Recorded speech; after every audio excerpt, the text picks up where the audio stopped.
This is our view, brought to you by the proud members of the Washington Federation of State Employees, the people who work for you.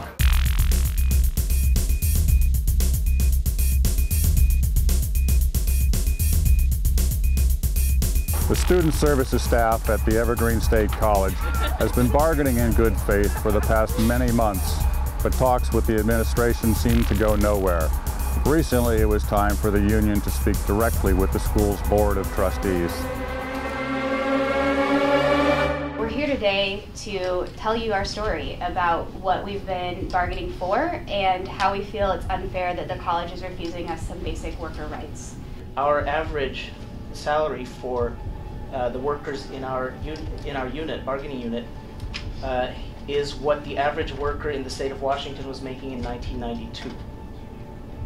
That is appalling. And clearly a lot of us came here for the values. We didn't come here to be rich, but we also didn't come here to be poor. I want Evergreen to be the place, continue to be the place where students really feel supported by these people that are in these really vital jobs. And I think right now it's hard for those folks to stick around because their pay and they're not feeling as supported as they need to be, myself included. So we feel like after 16 months, I don't know how many, 37, 8, whatever, bargaining sessions, these are entire days, 37, 8 days of leave without pay, bargaining for just cause, bargaining for fair compensation. There's only one way to put students first, and you really can't put students first when you put our staff last. We're hoping that our contract, we know our contract can improve the condition of students' lives here. Our interest is in helping the students succeed, increase retention rates, help them persist through college, help them to enter into the workforce, to be very productive. This group, the ILWU Local 5, stands in solidarity with workers organized with the Washington Federation of State Employees at the Evergreen State College. We will continue to support our fellow sisters and brothers throughout their negotiations in pursuit of a fair and just contract. If strike activity occurs on campus, the members of our coalition will do everything within our power to contact as many students as possible to ensure that they refrain from crossing picketing lines or attend any classes on campus. Additionally, we will ask students to contact Evergreen alumni as well as our parents that we will view about what we view as the administration's unacceptable treatment of its staff because of the college's refusal to agree to just cause and fair compensation. With the numbers of workers injured and killed on the job every week in the U.S., labor now observes its own Workers' Memorial Day. However, at this year's observance, recent abuse of workers in another part of the world was recognized as an injury to one is an injury to all. This is a very important and special day for all of us who work in mental health, and it's obvious why. As you look behind you, you see the toll that the work has taken on the workforce here. I know that you've been aware from the newspapers of what's happened overseas at some of the clothing factories that are making U.S. clothes. We had a fire that was similar to the Triangle Shirtwaist fire where workers were locked in. The emergency exits were locked to prevent theft. And what they stole were the workers' lives. We had another building collapse. I believe there were 89 people inside. The workers had been reporting cracks in the building, and the whole thing just gave way. And of course, we have our own tragedy in West Texas, right? Don't be afraid, as you saw the whole sky light up. Don't be afraid, it's not terrorism, it's just capitalism. Every day on Worker Memorial Day, working people gather around the world to remember those lost, killed on the job, and renew our struggle for safe workplaces. Despite all our efforts, too many workers still remain in danger. You know that here on a work site that is probably the most dangerous in the state of Washington. Each and every day in this country, on average, 13 workers die on the job as a result of workplace injuries. Women and men who go to work never to return home to their families and loved ones. Another 50,000 die from occupational diseases. That's a total of 150 workers dying each and every day in this country. That's not acceptable. This is the one day every year that AFSCME and the rest of the labor movement pays a special tribute to the working men and women who were killed and injured on the job. Here at Western State Hospital and other work sites, many workers have given over the quality of their lives to workplace injury and assault. In the last year, 276 of your brothers and sisters have reported assaults. So look behind me at this memorial. Look and think about what it is we need to have a safe workplace. We need standards of care. We need safety standards that are enforced. We need less crowding on the wards. We need safe staffing levels. That will drive the assault numbers down even further. More than that, we need a legislature that recognizes and mandates safe staffing.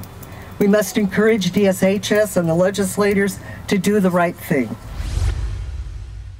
We also recently honored the law enforcement officers who risked their own lives to protect us, and remember those officers who have gone to work and never returned home to their families. And we've all heard the Star-Spangled Banner hundreds or thousands of times, but I don't think I ever made a connection in something in it until today. And we have the lines in the anthem that says, "The land of the free and the home of the brave." And I realized it is the land of the free because it's the home of the brave. We have a shot at democracy and security and protection against impaired drivers and domestic violence because we have men and women who step up and leave their families every day to do a shift, putting themselves at risk. And 275 did not come home. And today we are the land of the free because we are the home of 275 brave law enforcement officers. And Trudy and I are particularly feel part of this honoring ceremony because my cousin's name is on the wall behind us. Sheriff Mark Brown, King County Sheriff's officer who was lost in line of duty in 1999, and we have some sense of what it means the families have gone through in this regard. But all the 6.5 million people of the state, I think, believe what we owe to law enforcement personnel.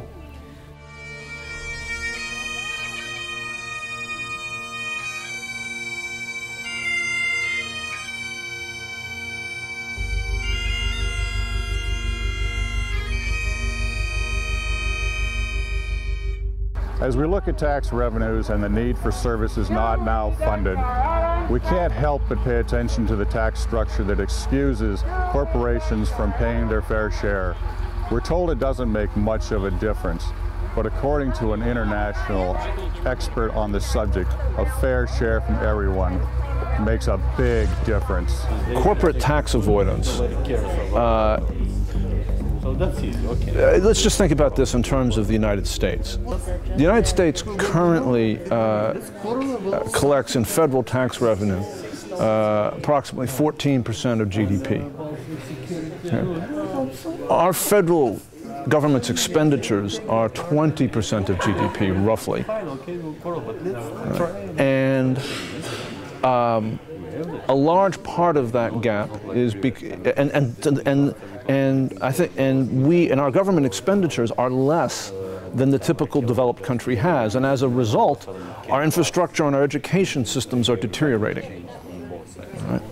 Now, if we had 3% more of our GDP in tax revenue, that would substantially close our current structural deficit. Or, to put it another way, if we had 3% more GDP in revenue in the U.S. context, we would have $450 billion to invest in putting teachers back in our schools and rebuilding our physical infrastructure and building the energy infrastructure we need for the 21st century. Now, $450 billion is a multiple of what we are spending on those vital national goals today. And that gives you a sense of what the stakes are in corporate tax evasion. This month has an important date in our labor history. June 27, 2013 is the 108th anniversary of the official founding of the Industrial Workers of the World. After months of preparation, what some called the Continental Congress of the Working Class was held. The IWW was started by seasoned old unionists who believed that American labor could not win better working conditions with the sort of labor movement it had. Among those seasoned old unionists was Eugene Debs and Mary Harris Mother Jones.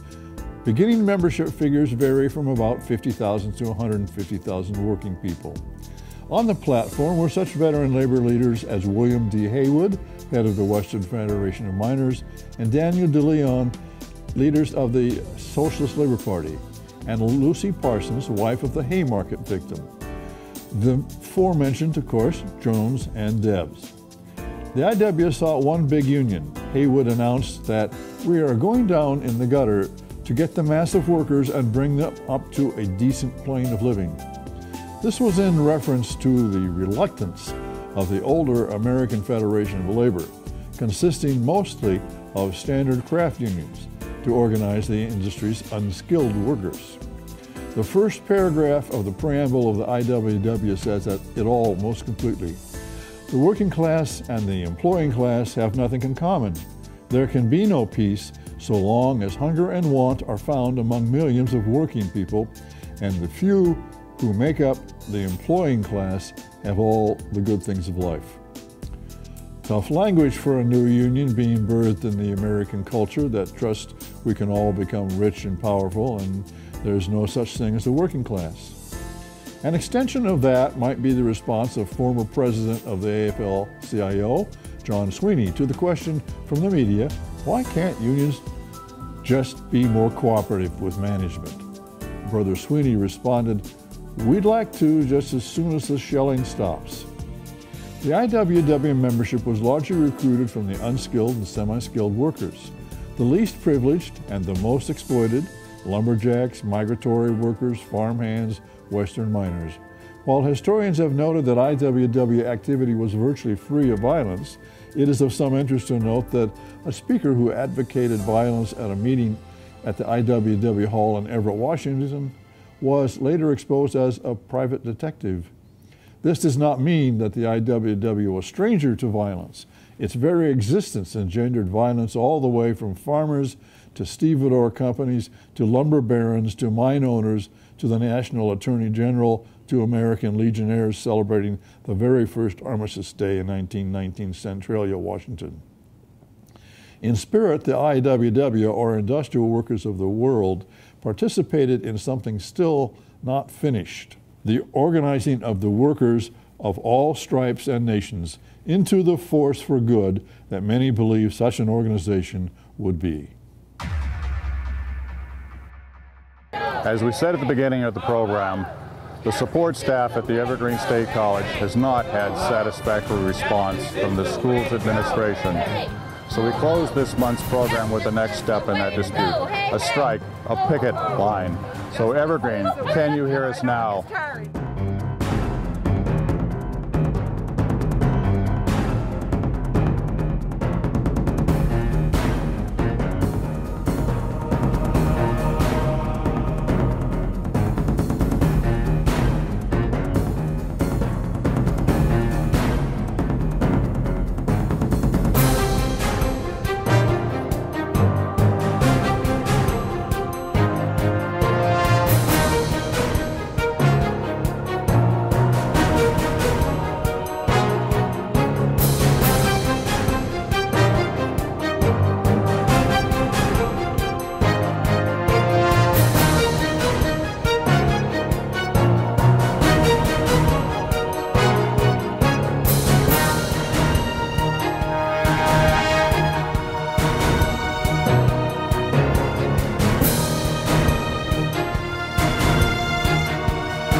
And I just want to share with you that this really is a war.